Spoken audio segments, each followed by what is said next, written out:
All right. So first off, Richard, I think I cold messaged you. So thank you for responding. Everyone that knows me knows that I love cold messaging. So I really appreciate when people respond back. I mean, probably most of the most impactful things in my career have been from cold emailing or messaging people. So it would be rude of me not to pay it back. You have a story you can share that's in your head around cold messaging? I mean, the so I got my career. I really started my career. I ended up like working on a company, the first Spatial Y Combinator with Justin Kahn and Emmett Shear, who went on to do Twitch. And really, my entire social and business network started because I cold emailed them and said they were making like a online calendaring product, and I was like, this product is technically impressive, but looks like crap and it's like impossible to use. I want to be a designer, so I will redesign it for you. Right? Do you want to work together, sort of thing? And to their credit, they actually read that email and we ended up working together. Was Justin Kahn the founder of that startup or he was just Yeah. working there? No, it was him and Emmett had founded it. Wow. So How it long was kind before of Twitch was that when he started Twitch? probably about 2 years before Twitch. This was the thing Whoa. right before they did Twitch. They actually invited me to join Justin TV as a sorry, yeah, Justin TV as a founder. And I was like, there's not really a design problem with Justin. There were a lot of problems with Justin TV, but design was not really one of them. So unfortunately for me, I did not go along for that part of the mission. But That's all. Is Justin a angel in Fathom then? yeah, yeah, he's a That's good friend awesome. and Angel and Fathom. That's awesome. So what is that like going from employee to employer? Were you always trying to be a founder or like what was your mindset back then? Yeah, I was very fortunate. I grew up with both like the two parents, a father and a stepdad who both were entrepreneurs and had their own companies. And so like allowed me to do kind of ridiculous things. Like I ran an IT department when I was 15, for like 40 person company. Um, and so like my default, I tried to start a company in college. I was doing like websites that made ad revenue in high school. But I grew up in North Carolina, and at some point I just like, couldn't get anyone to do startups with me, so I kind of just gave up on that for a few years after college, Yeah. and like went and was an employee, and I was a terrible employee. Oh my God, I feel so bad for my managers back then. I was a terrible employee, and so when I got the opportunity to like work with Justin Emmett on this calendaring idea, I kind of jumped at that, and I've never gone back to being never gone back to working for someone else since. I've had two real jobs and I was fired from both of them, so I understand. Yeah, yeah. And I, I didn't get fired, but I would have fired me at this point, right? yeah, Like, yeah. so yeah. That's awesome. Well, so basically, I have had a good career in startups, not like yours, but I've done some great things. And what I've been trying to do is basically kind of put together like a founder academy.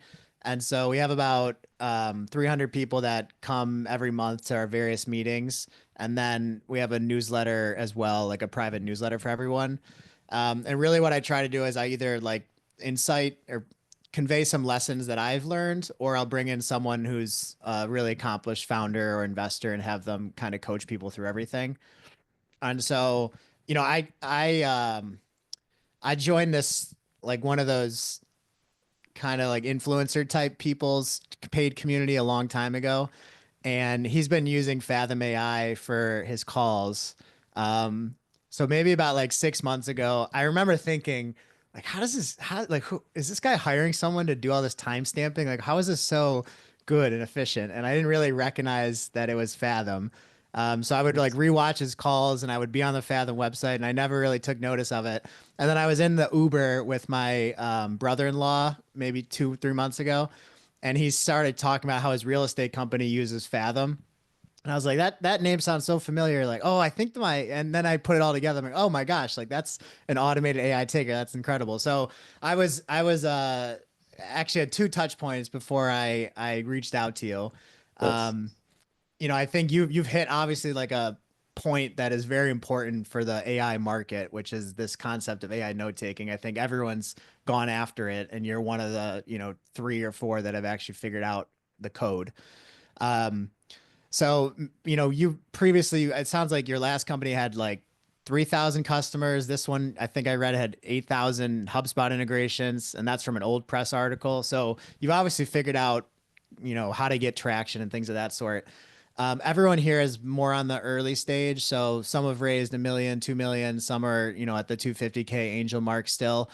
Can you talk about like starting from zero? What are you doing on day one when you're thinking of a new company idea? And maybe you can use Fathom as the example, but like what does day one look like for someone that's actually knows what they're doing and has played this game before?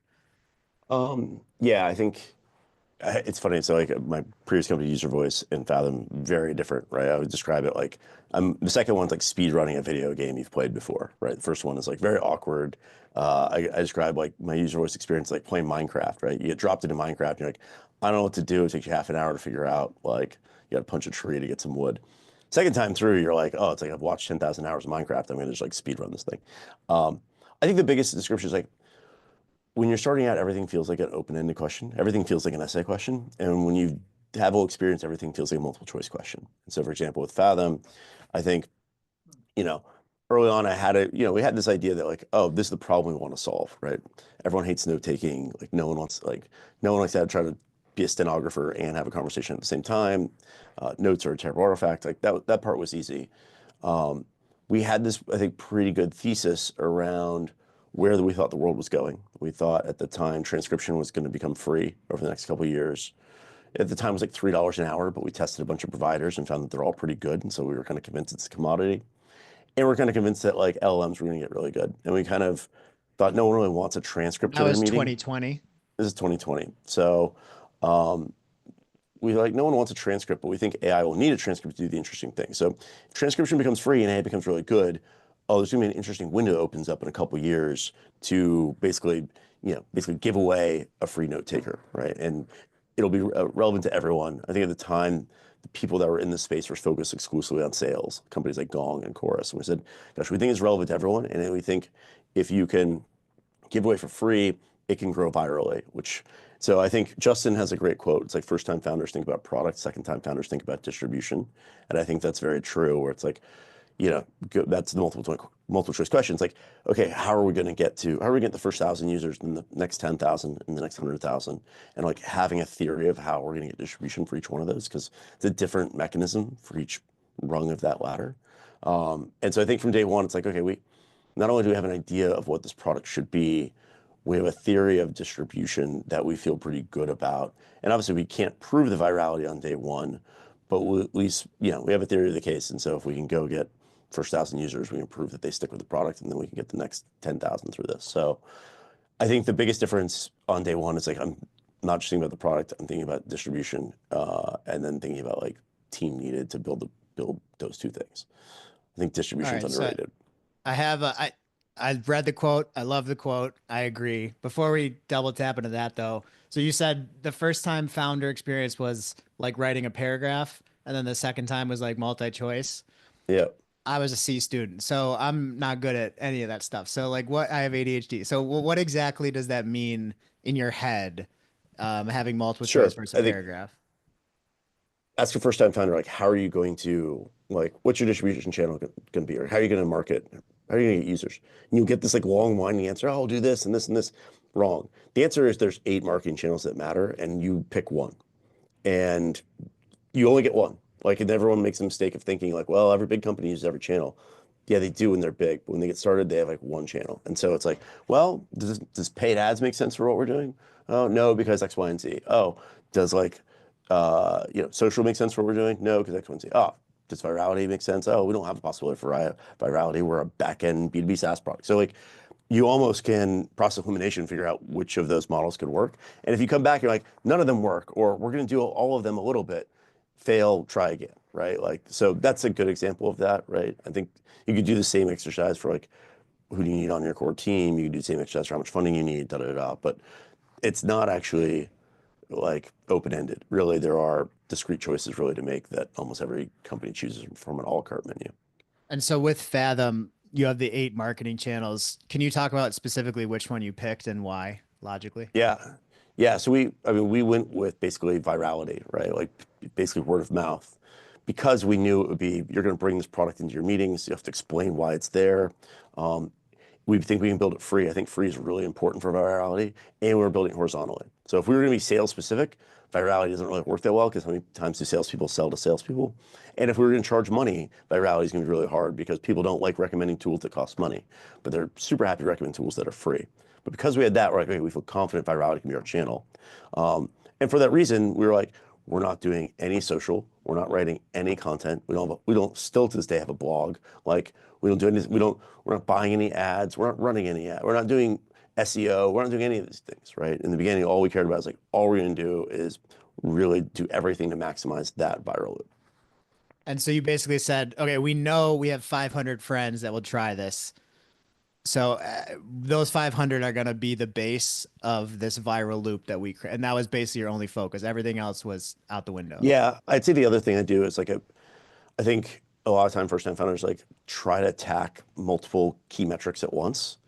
So like it's like we're launching and we're trying to like charge people money on day one, and we're trying to figure out like user acquisition, and we're trying to figure out retention. And I actually think that's like really hard. So I try to attack a metric in serial. And so in the case of Fathom, it's like we're first going to attack free user retention. Our onboarding process is going to be terrible. We're not going to charge you anything for it. We're not going to have any viral loops. All we're going to do is I'm going to go through my Rolodex, my LinkedIn. I'm going to hustle my way into ideally 50 people that use this product day in, day out. If I can get to a cohort, a stable cohort of like 50 people or 20 people that use my product day in, day out, or whatever the right cadence is for your product, right? Maybe it's weekly. Hopefully it's not monthly. Once I get to that, great. Now I'm going to go figure out how do I get more top of funnel. In our case, with Fathom, we got kind of lucky in that like Zoom announced this marketplace right as we were getting started. And so that gave us the first 1,000 users, first 1,000 signups was me grinding. That got me like 50 continuous users.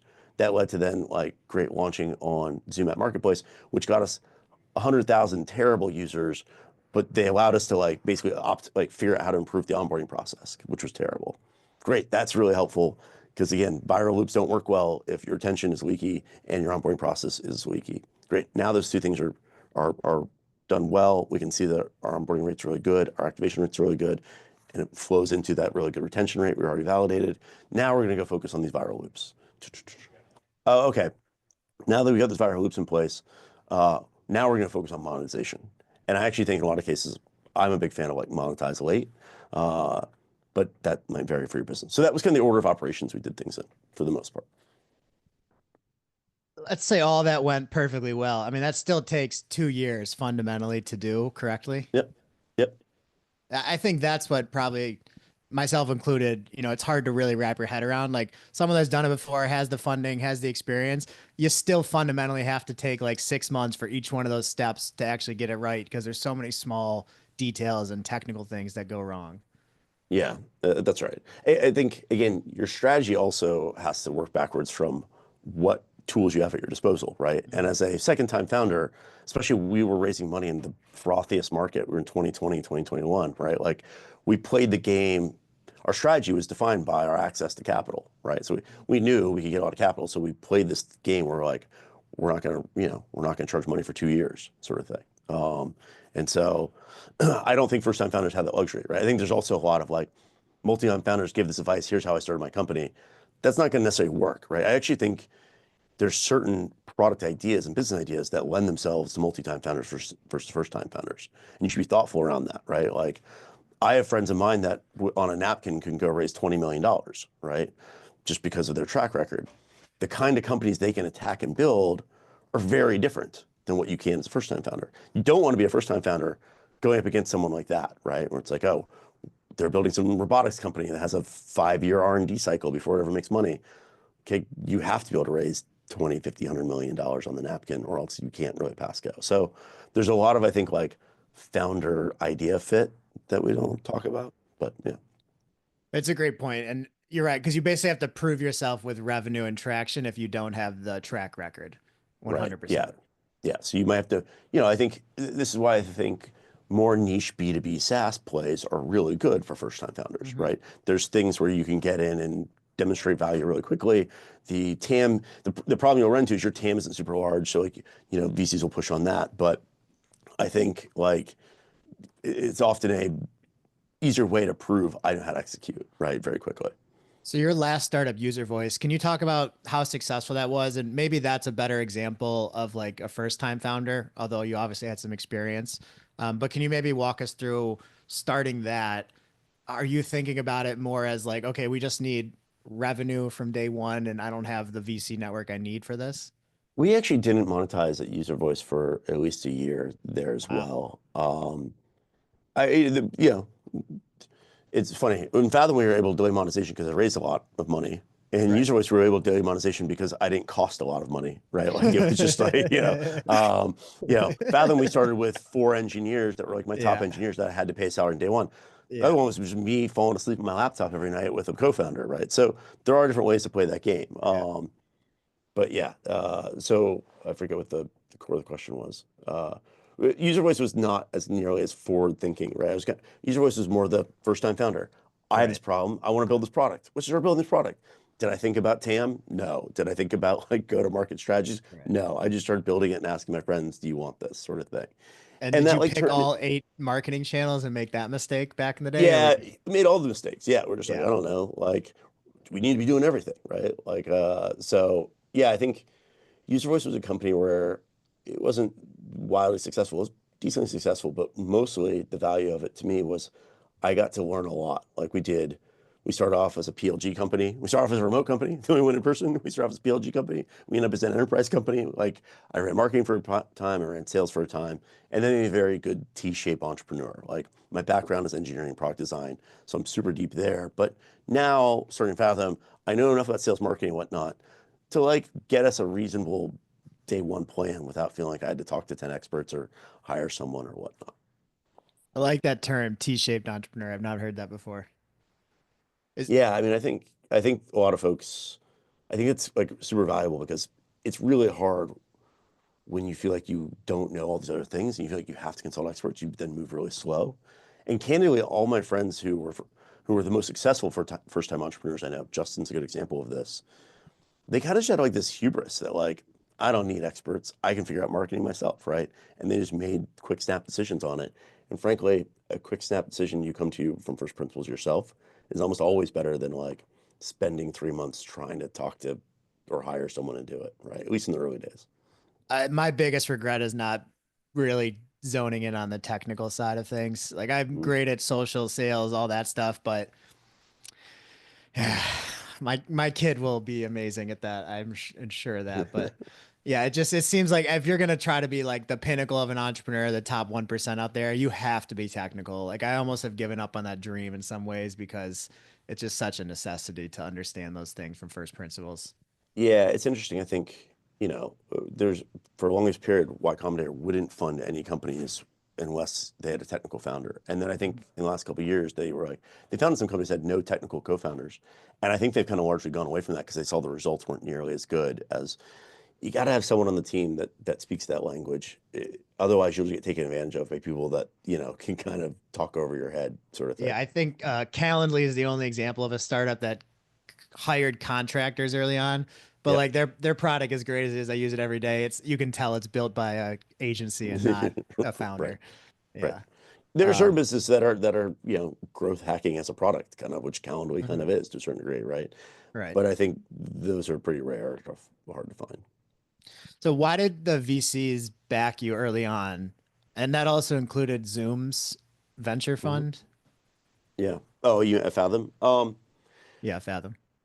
I mean, we had a very unique fundraising process up until our Series A for Fathom, which is I think we in total raised about $10 million over 3 years at probably 7 different valuations and just tranches of safe notes. And I think the last one was a price around. And the average check size was like 50K. So like we had a very unique thing where like my actual takeaway from my last company is like I don't want just one seed fund putting in the check for me and being the one loud voice in the room. Also, I think that most seed funds, especially if they're like a seed fund attached to a larger firm, don't really have a lot of skin in the game, don't care. I was like, with Fathom, I was like, I want to build a really big coalition of people with a diverse set of backgrounds and networks that I can call on, right? I actually don't need someone with a heavy hand giving us guidance in the first year or two. I just need access and connections. And so went down this route of like, literally we have 100 people on that cap table, right? So it's a lot of friends in network folks, people that, and it was very strategic. It's like early on, it's like, we know Zoom's important. Cool. I'm going to raise money from everyone who has a connection to Zoom. The guy who named Zoom, the head of client services at Zoom. I'm just going to find everyone, even try to get Eric, the CEO, to invest, like get everyone at Zoom. That's an important partner for us. Okay, we did that. And that's kind of what led to us getting into the marketplace. Also, there's a cold email there that got us in that marketplace, launched that marketplace, then Zoom invested almost out of the Zoom investment didn't drive everything. It was a result of all that other work.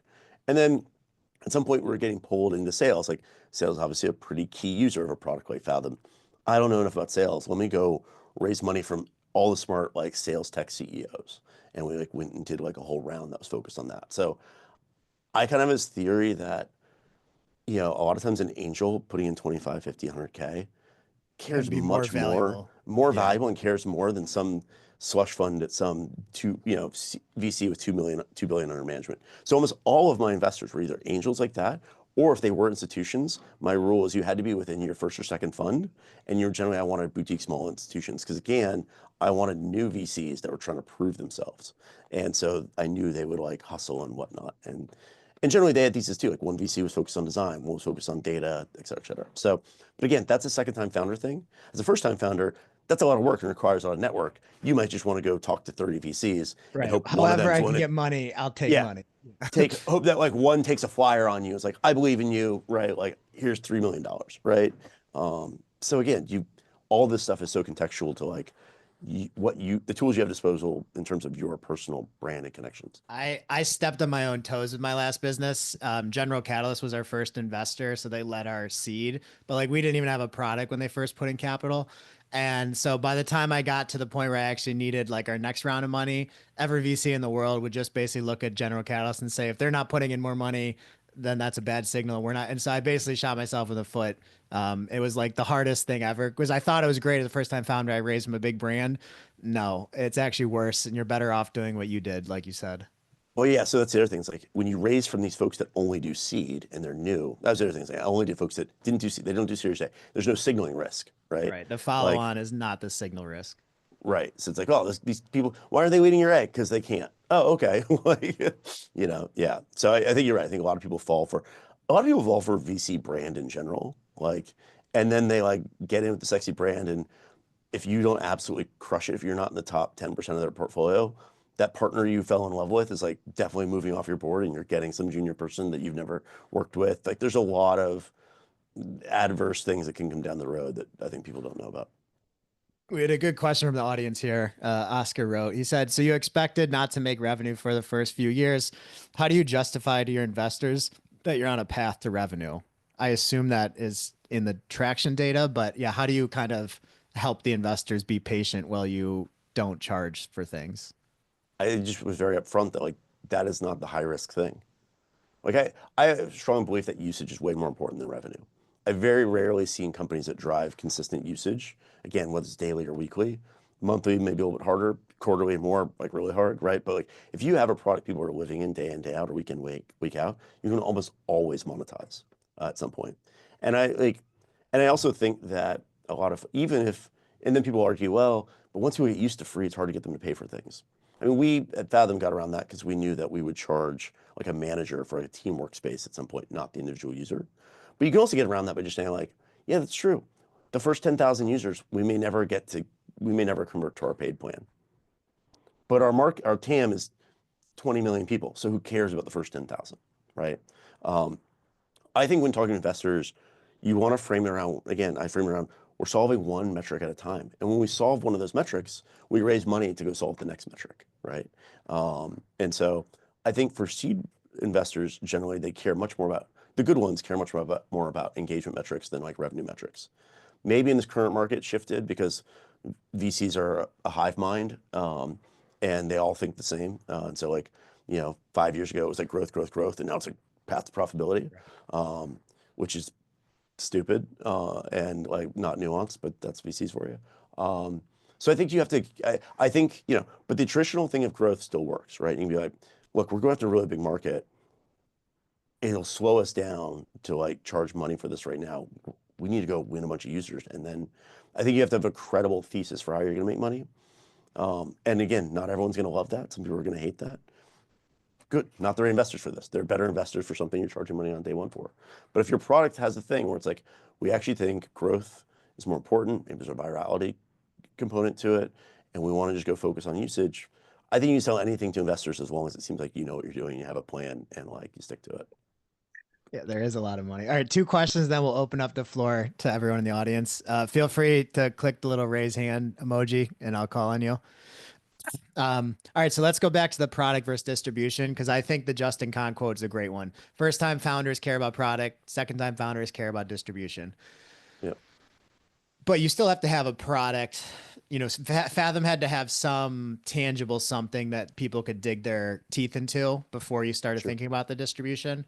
Mhm. How do you balance that, and how can you advise people to like not overbuild, but also not build something that doesn't get you the data? Yeah, I mean, I think the risk is always underbuilding, not overbuilding, to a certain degree, right? Really? Wow. Yeah, You think it's worse to underbuild than to overbuild? yeah. Wow, I mean, so interesting. so I think the quote is like thinking about distribution doesn't mean from day one I'm spending a lot of time on distribution. It's just more I've thought about and have a theory of how we're doing it, and then the whole first year is really us working on the product, and every day how do we make the product better? I think there are two kind of cardinal sins I see with building product. So I love the first 2 years. It's like it is 90% product focus, right? And again, I've got a theory on distribution, but I'm spending all my time in the product. Two cardinal sins of product.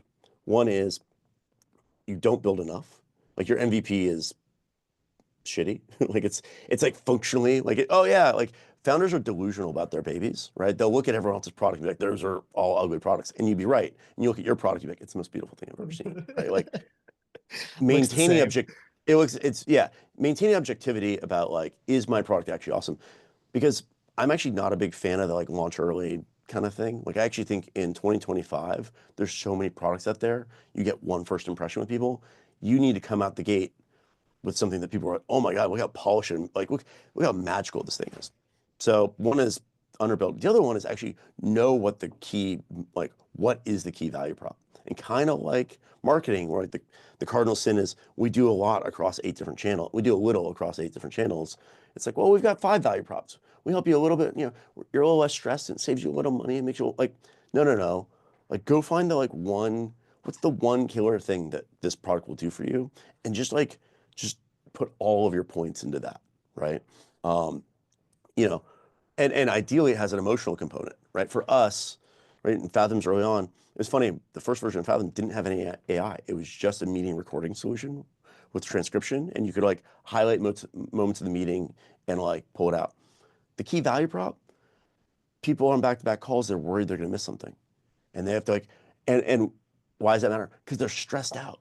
They're like so worried that, oh my God, like I'm like frazzled because, oh my God, I missed that thing and now I can't write my notes and now I'm gonna get in trouble getting fired. All we focused on is like, how do we make it so that like you're not stressed out on the meeting, right? And so, not only do we record it, not only do we transcribe it, give you a way to highlight it, but then we were like, oh, it has to be really fast. Like it's competing with notes. The traditional competitors were taking like half an hour to get you those artifacts. No, we have to get it to you almost as soon as the meeting ends. And we're telling my engineering team, like, it needs to be fast. They're like, how fast? I'm like, I don't know, just keep making it faster. I'll tell you when it's fast enough. And we got down to like 30 seconds after the meeting ends. Cool, you've got it, right? And so not only was that, I think, important to the user experience, but also it was like felt magical. People were like, oh my gosh.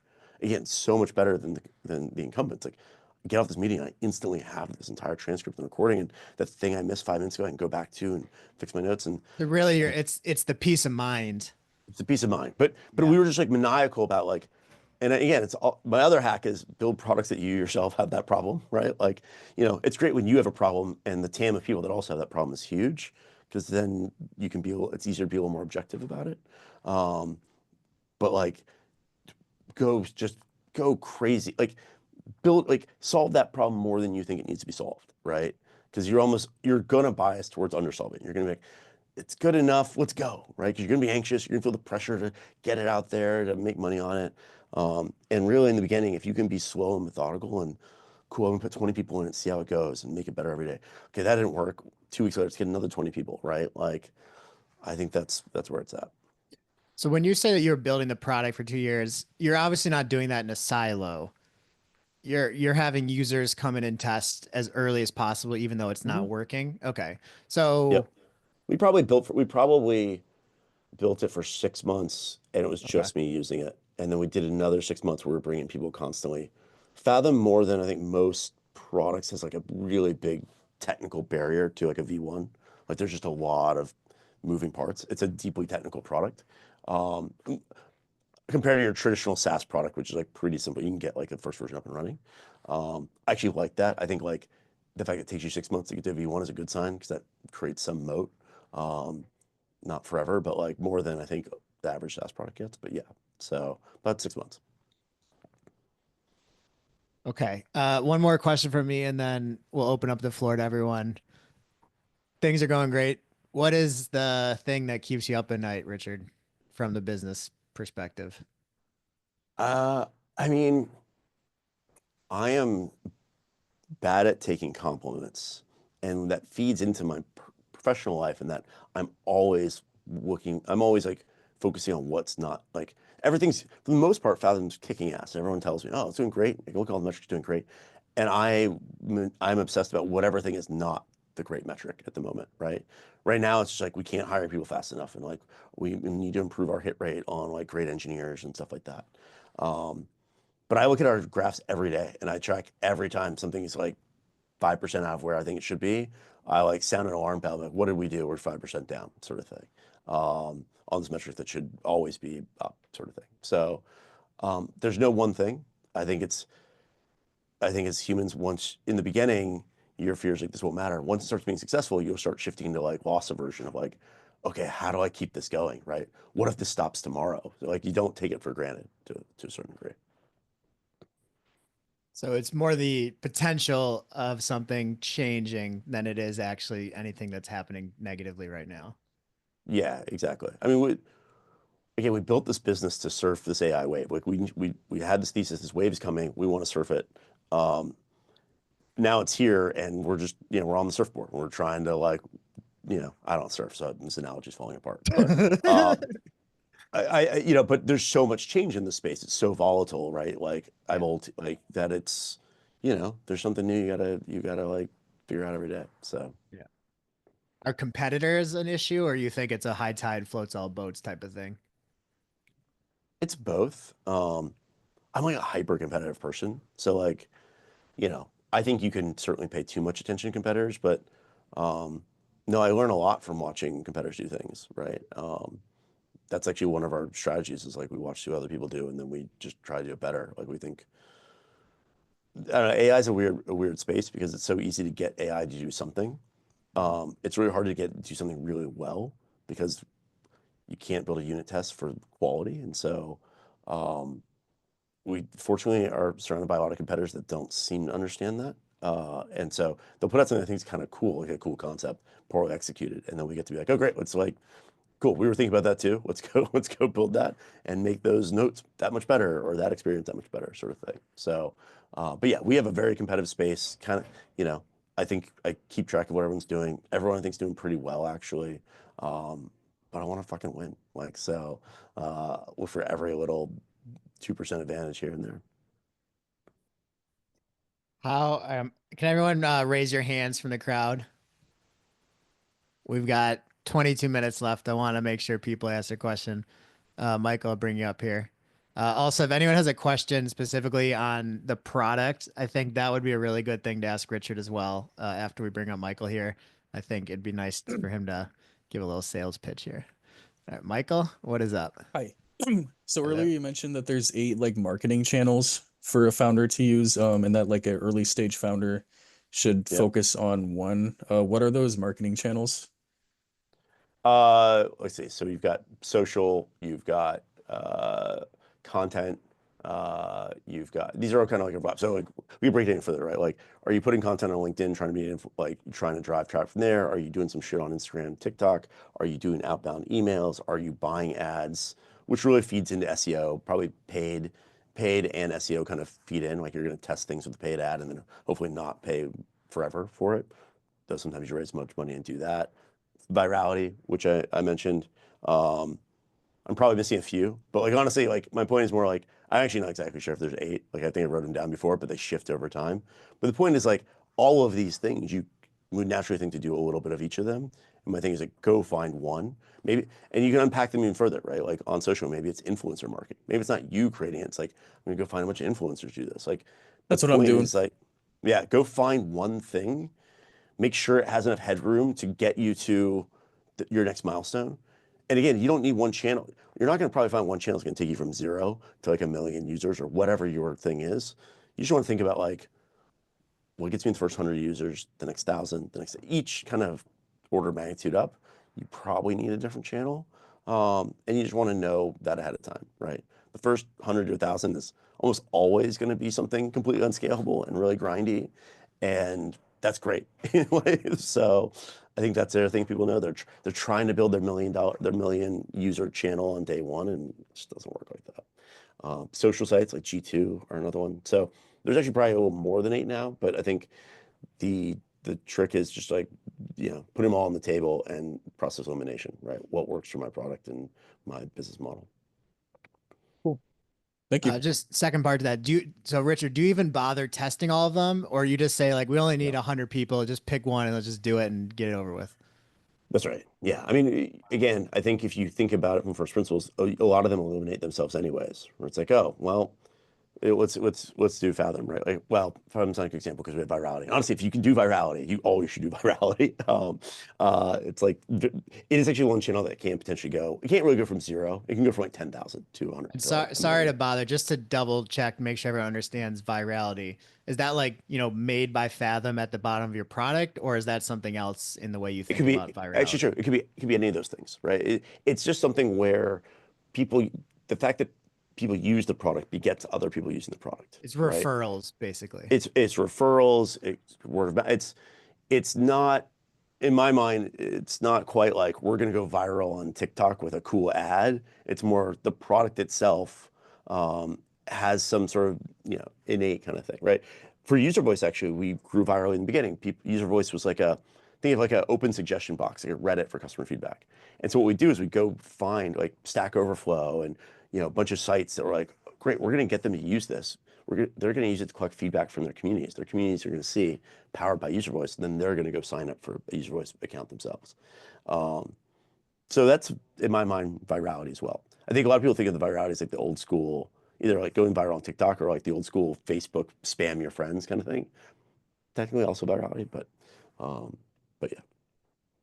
yeah. Great question, Michael. Yes, Superhuman, the email client, they did a great job of The this power by, yeah, virality, right? Where every email said sent by Superhuman, and that really helped them grow a lot. yeah.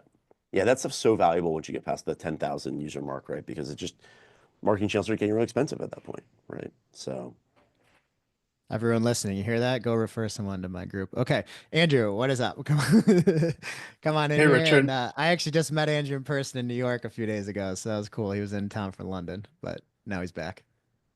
Yeah, I made it home, surprisingly. Thanks, Richard, for the talk. It's really nice to meet you. yeah. Um, I really liked your point on like, don't try to parallelize all of the key metric improvements and take a more serial approach. And then the point like raise a small amount each time to kind of fund the next metric that you're trying to optimize. But it sounds like, that's maybe pretty easy if you have like a good network. So what would you recommend for someone who doesn't have like a good funding network to Not, be able to do that strategy? yeah, that strategy is like probably more like is like high risk, high reward sort of thing, right? Okay. Like, you know, because if you miss one of those metrics, like you can only go like with Fathom, I just had this thing where I was like, I spent 10 years in my last company. I was like, I don't want to do that unless it's working. And so I actually kind of like, Hmm. we never had more than like 14 months of runway for the first 3 years of the company. We just every six Okay. months would raise more money when we hit new milestones or new metrics. But we ran the risk of like, if something goes sideways, like we're kind of lost. And actually, 2022 market shifted, and we went from like we were going to raise a Series A on usage alone to, oh, you can't raise a Series A now without revenue. Crap, I need to Hmm. go find 12 months of runway to get me to that revenue thing. So if I'm a first-time founder, I actually think a little bit. I'd probably adjust that strategy a little bit differently and be like, again, go find someone. I would. one, I'd probably go get a little more engagement before I started fundraising, right? Like I Yeah. fundraised from day one on a napkin. If I'm a first time founder, I need to go show I can execute something before I really can raise any money and show that Hmm. I'm willing to, I don't need money. I can live cheaply and, get the first version out there. And again, I could go to a seed investor with like, we have 50 users, but these users love it. You can talk to it. That's perfectly fine. Hmm. I think everyone thinks you got to come with all of the numbers. In fact, I'd rather have no number, like I'd rather have zero revenue than some revenue number that sucks, right? That's the other Yeah. like hack, right? Like, and so I want to go to a seed investor if I'm a first time person with like one good engagement number. These 50 people Hmm. fucking love it. Talk to them. Give me $2.5 million, which is 2 years of runway, so that I have time to hit multiple milestones. Like over those 2 years, we're gonna hit multiple milestones. We might raise early, but Yeah. I've got margin of error. That makes sense. Yeah, I'm asking because literally yesterday we hit 500 users, and the next thing we're trying to Sick. do is get like engagement up. Yeah, so it's quite psyched about that. We're at like 400 literally last week when I met Dawn, so we've kind of gotten a lot of traction. But like maybe like 10% of Wow. those are quite like highly engaged, so want to bump that up. And Um, so yeah, but I think that's all. It's so funny. Like everyone, we think we're competing on total number of users, but you could just again, 50 people that are just using it. And, what I would say is like that ratio might be fine actually. Maybe what you've yeah. learned is like that 10% is actually your ICP, and the rest of those users are the wrong users, and so now you're just going to get more folks that look like that, right? Hmm. Um, that that's honestly more than most people get to, right? Most people get to Cheers. 0% of people are power users of this product, right? Yeah. All right, cool. Thank you very much. It's fascinating. You're like who's the artist? The guy that chiseled Michelangelo. You like kind of have this giant marble block, and then you're like, okay, I think this would help it, and you like chip a little bit away over here, and then that part's fine. And you're like, okay, now this part sucks. Then you go over there and chip it away. Then the way you're doing this, it's very strategic. I'm sure it's not as easy as the way you present it, but like it is very strategic, kind of each step, each decision, each product decision, each investor. Um, like even talking about earlier, 50 people excited you because like that got you through to your thesis being proven. And like to most people, 50 people sucks, but to you is like, well, great, we Right. just figured out one part and like now we can not think about that. I'm deeply uncomfortable with being like put in the same sentence as Michelangelo, but I uh, forgot you hate I compliments. yeah, Sorry. yeah, and now you took that to extreme. But I do, I wake up I do have that mindset. I built a lot of Legos as a kid, so I think about every day as like, oh, I've got this like Lego city. What do I get to improve today? Oh, let's tweak that. It's just, it is a lot of, if you get in the right motion, you're just, yeah, in there polishing every day, right? And I do think if you read up about like what other creative pursuits look like, which is actually kind of fun, like musicians, artists, it's kind of similar, right? You If it, studied Rick Rubin's book. Uh, I haven't, I've heard so many good things about it though. yeah, or not The Art of War, but War of Art. Have you heard of that book, War of No, Art? I haven't heard that one. Okay. Both of the, but the concept is like basically great musicians, great founders, they just do a bunch of stuff and then they kind of look back and say like, oh, that was really good, like we should double down on that. Yours is a little bit more strategic than I'd say musicians, but yeah, I have tried to pull from different disciplines as well and try to understand things like that. I saw a quote recently, it's like Buckminster Fuller, and it was like, when I'm solving a problem, I don't think about beauty. But when I look at the solution, if I don't see beauty, I know it's the wrong solution. And I was like, oh, I can kind of see that. Where it's like times where I'm like working through a problem, we're designing something, and I look, in the middle of it, I like my background's design. We design very late. I like write a bunch of stuff in Google Docs first, get to a design, and look at it, and I'm just like, I don't know. It's something innate where I'm like, this is not, it's not it. I don't feel, we nailed it. Cool, let's go do another rev. So I do think there's something to that. The group is actually called Ugly Startups, and it's for that exact concept where that is my philosophy as well. Like you should not worry about the design and making it visually beautiful or anything Yep. up front. Just and to your point, you'll look at something ugly and say there is beauty there, there's magic there, and it's not because of the visual, it's because it's working and people want it. That's awesome. Do you have a going away bit of advice for us? So like let me ask one of these questions here I have. Where do you find leverage as an entrepreneur on your time I mean, the answer besides to a that team? is hiring. Yeah, I was gonna say besides the team. Besides the team, ooh, You made that from an easy question to a hard question. See how I waited too, so you thought it was easy. Uh, I have a very intentionally lossy task management practice. Um, so like I just have this like Notion doc with a whole bunch of action items and to-dos and whatnot, and certain things have to be done, so I put them at the top. Everything else just kind of like it just every 6 months I have to like it gets epic long and I just delete everything at the bottom, right? And every day I'm kind of just asking myself like what actually feels to me like the highest leverage thing. I think I've seen a lot of founders try to have a like 100% like zero loss rate, right? Like oh I do all the things like if it's actually important, you'll probably hear it more than once. And so like it's fine, especially in product stuff, right? Unless you feel really drawn to it. Like I'm kind of like, oh yeah, I intended to tweak that. Other things came up. Other things came up. That wasn't that important. And so I actually think that that's. I mean, I think the other thing I'd say is on team is I like to empower a lot of local control on the team. Um, we actually have a very I have to figure out the right way to call it. I call it like an anti-planning culture. I actually think I actually think most startups overplan. Um, and and I think there's like comfort in like, oh, we've got a plan. We got to get to 2 million by the end of the year. And we work backwards from how we're going to get there, da da da da. And like there's some value in that. But oftentimes it's just like a process of self-delusion where you're just kind of like, like, we've tricked ourselves into thinking we're just going to move these three numbers. And so one, I like to set my job for the team is to set the bound the box. Here's types of problems we're solving. Here's types of problems we're not solving. Here's where we're trying to go. Here's where I think there's leverage. But then I truly want to empower each team to kind of find that leverage themselves, not wait for some top-down plan from me, some big planning cycle and stuff like that. And I think that works really well. It's kind of modeled after like a lot of how like Western military forces work. Like we have a high level, here's how we're prosecuting this war campaign. But each platoon on the ground, even small team on the ground, has the ability to make their own decisions in real time without escalating all back up the chain of command to get an answer. And so I think that's super important. Um, and I also empower the teams like, look, I don't want you to make a plan for the next 6 months. I want you every month to tell me how many you're going to get 10% better this month. That's it. It's easy. Like, it doesn't have to be that complicated. You get 10% better every month and everything works. So, um, yeah. So just every thought you have, you put onto a document, and then each morning you open it up, read through like 30% of it, and say these things matter today, and then everything else is I read irrelevant. through like 10% of it. Yeah, Yeah, basically. sure. And if I hear it again, I'll just rewrite it again. Like I probably won't go find the first Right. one. I'll just be like, oh yeah, I heard that again. I'll write it now bold, right? Like that's the second time I've heard this Yeah. sort of thing. But it's just it basically I like to give myself and my team a lot of latitude to change their mind at any moment.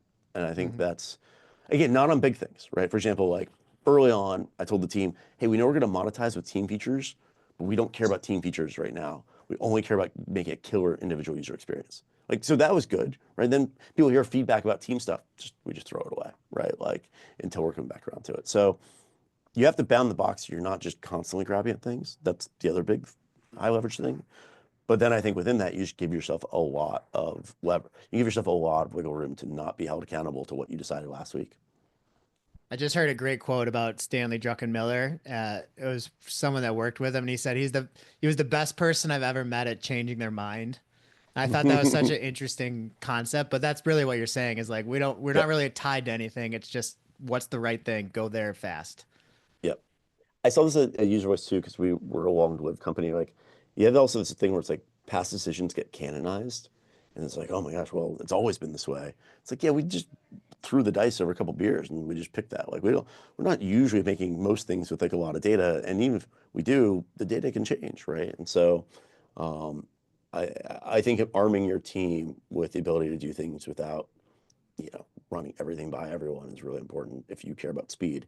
And that is actually the thing. As a second time founder, all I care about is the speed of execution. I think almost nothing else matters. So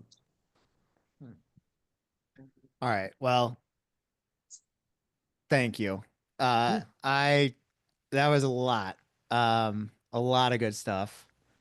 Can you leave us with one trailing thought? Like if everyone takes away one key thing from your 2 decades or decade of building startups, what do you think people should walk away with thinking from today? I'll do something to talk about it all. Here's my other like big life lesson is like be an includer.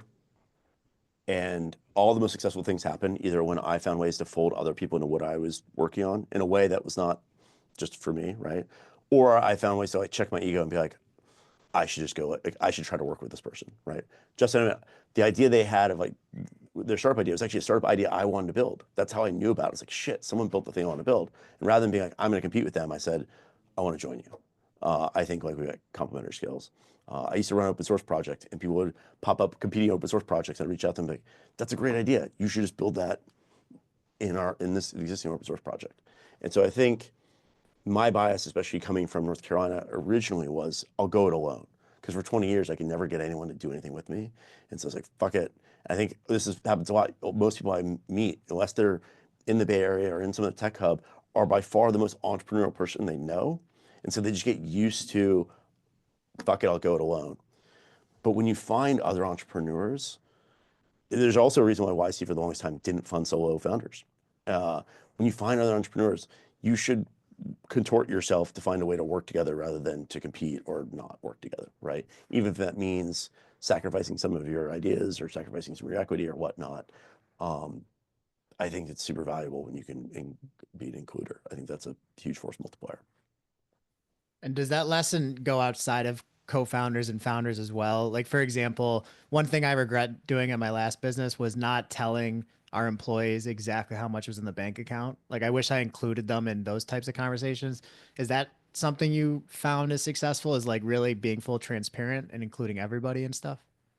That topic I think is more nuanced to me, where I think like your job as CEO is to obfuscate some things, right? Like, because if everyone knew the truth about everything, it'd probably be pretty scary. You have the highest tolerance for risk.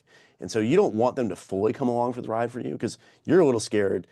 Yeah, that means you should kind of keep that yourself a little bit, right? Like, it's hard to me to give a blanket answer on that, but I do believe I've seen these folks that do the fully transparent company, and I think if you start from day one with that, you probably self-select for people that like that. But I think a lot of folks like, I do my best work when I can focus on my work and not be worried about all these existential things happening around the business. And I do think for most companies, that's the job. That's why the CEO job's so lonely, because you got to sit on all these, quasi secrets, right? Like, oh shit, Fathom was at one point, I think 6 months, had 6 months of runway. I wasn't transparent about that necessarily. If we got down to 3 and I thought we might be in real trouble, I would have been like, okay, well, we need to start maybe making some plans for the life rafts. But I thought it'd be counterproductive to tell my team. But I think it's, again, situational to who you are, what the situation is, who your team is. But yeah.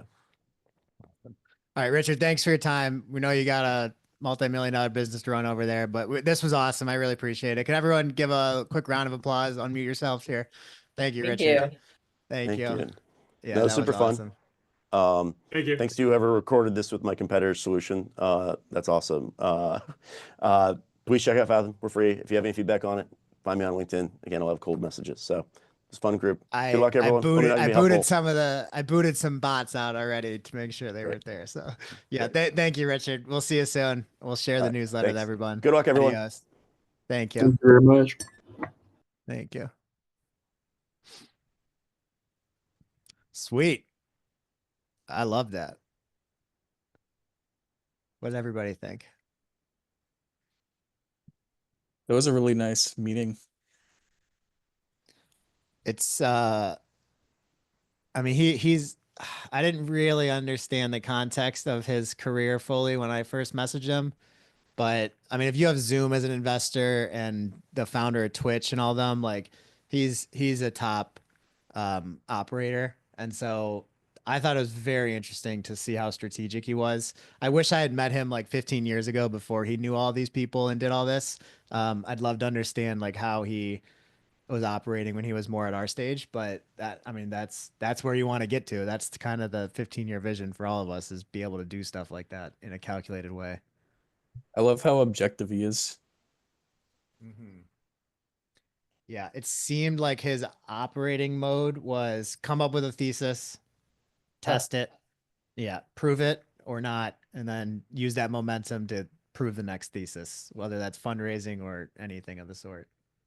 It was also interesting to hear his perspective on the MVP and what you should launch with, You know. because I think a lot of people say just get something out there. And he's like, no, first impressions count. Mhm. So that's why because you're right. How many times have you heard me say just launch something? Who cares if it's ugly, right? So that's why I was trying to figure out what he was getting at there because he said it took 2 years to launch, but I guess he's kind of saying the same thing in the sense that he's testing like it's not that he's ever just building the product then launching it in 2 years. He said the most he ever built a product without someone testing it and like going through that process was the first 6 months. Months, right? And so I think that's like a fair meet in the middle. Like give yourself 3 to 6 months to build something, make sure it's, probably in the right direction, but then as soon as possible, get people testing it. And like he basically was telling us he had people test for 18 months using the product before he ever like formally launched it. And maybe But because his industry is so competitive, I think that might be a driver to get something like more polished out there. what do you mean? Can you explain that? Well, because it's a competitive space he's in, so I don't think in a super competitive space you can just launch with something that's ugly and then people like, no, this is bad, and we're gonna stick with like whatever other options we have. Mm-hmm.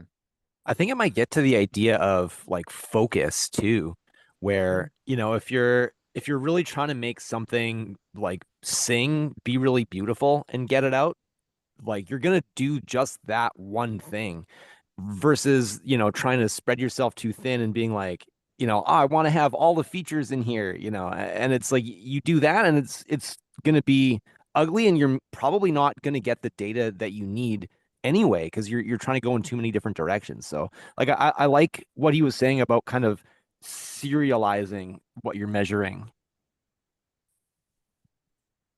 Peter, Yeah, I was just going to say, I think his advice on looking at what you've got to do to get to the next milestone is really important.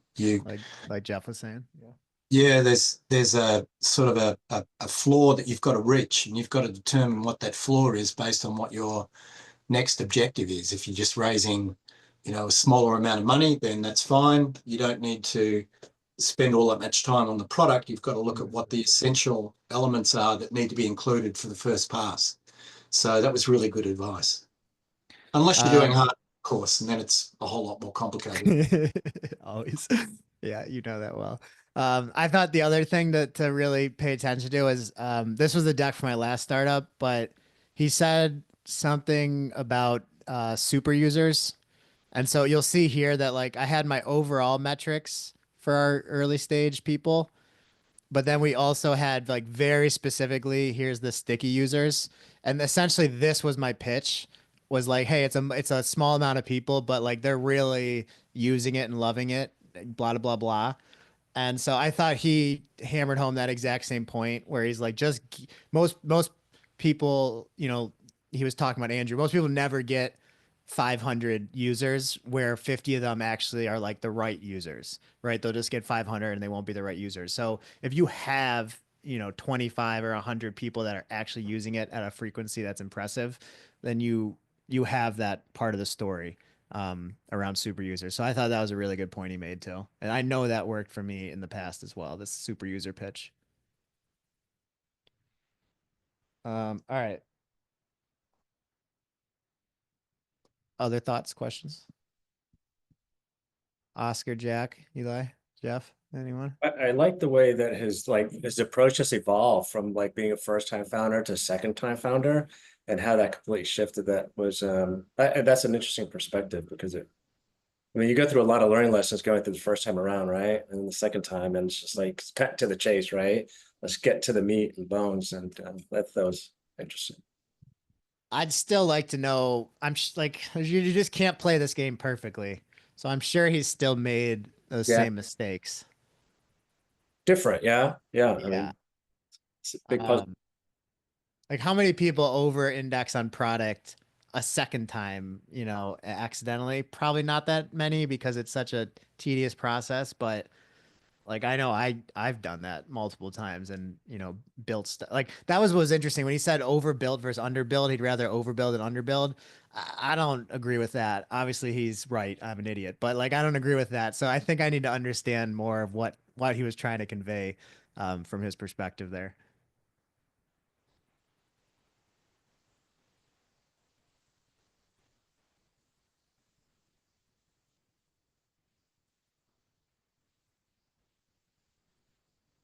No other thoughts? Okay. All right. That was Wait, I have one. awesome. I have one. Yeah, go for it, Oscar. I was just waiting for to see if anyone was going to jump in. I guess no one's going to jump in. Okay, cool. I really like the part at the beginning where it's talking about this being kind of like your first time playing Minecraft because I've been working on my app since like November-ish, and like it gets really frustrating trying to like do simple features that actually end up being really complicated. But it's just because I don't know the game yet, kind of thing. So I figure whenever I get the first MVP that I'm happy with, I think the piece will start to fall in line. But it's just like I'm still in that first part of the journey, so it felt validating to hear that, I guess. I think, if he was advising you, he'd probably say, what is your thesis that you can prove in the next, 6 weeks, right? Like, and maybe that's something that's a really small thesis, but I would assume that would be kind of his question to you is what is the thesis you're trying to prove, so that you know if you're on the right track or not in the next 6 weeks. Yeah, definitely so. I'm still on the can XR make you better at dancing as opposed to just a regular video. So this is my thesis I'm going to test within 6 weeks. So Mm-hmm. Yeah. See if VR can help you dance. Sway XR. I like it. yes, sir. All right. All right. I am gonna post the recording in the group. Um, if you want to help me grow, there's a referral link in the chat. We're gonna try to create some virality. I really need your help. So if you know anybody, please let me know their emails in there. Other than that, I think if there's no other thoughts, then we will hop off and I'll see everybody next Wednesday. Sweet. Thanks Adios. for the great convo. Absolutely. Thanks everyone for joining. See you soon. Thank you. Of course. Bye bye.